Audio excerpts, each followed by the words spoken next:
Good morning, y'all. So, of course, I have a little bit of insomnia going on. I think I've been up since like 4.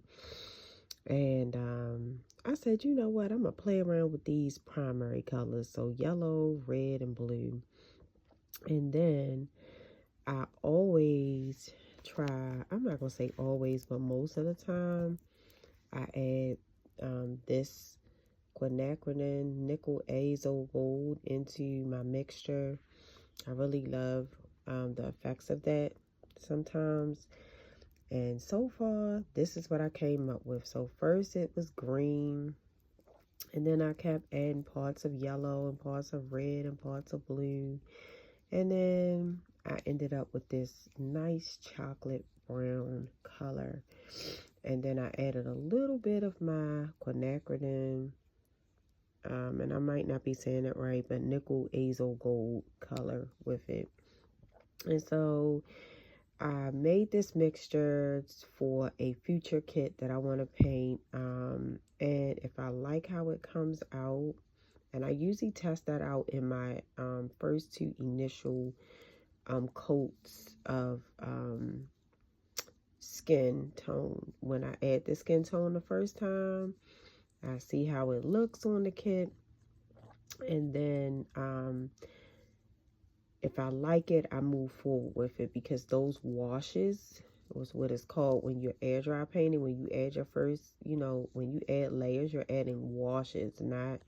It's not like painting, but you're like adding like a wash, almost like staining the doll, right?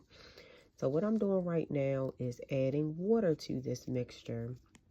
And depending on how much paint I have in here, I may pour some of this into another container and make 2 containers of this, because you want this to go on like a wash and you want to build up your layers. That's how air dry painting works. You build up washes of layers of paint on the doll, and that way you can add as you go. Less is more, as they always say, or less is better.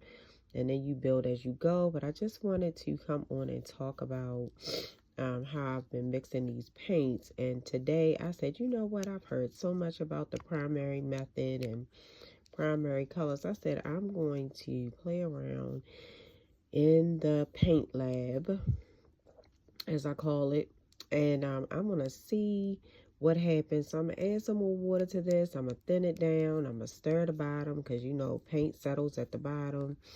And we're going to see how thick this is. And if it's not like a wash, then I'm probably going to pour this into an additional container and make 2 container fulls of this mixture.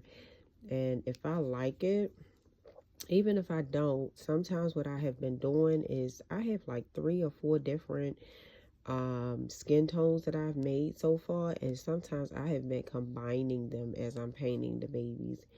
And it's been working out for me.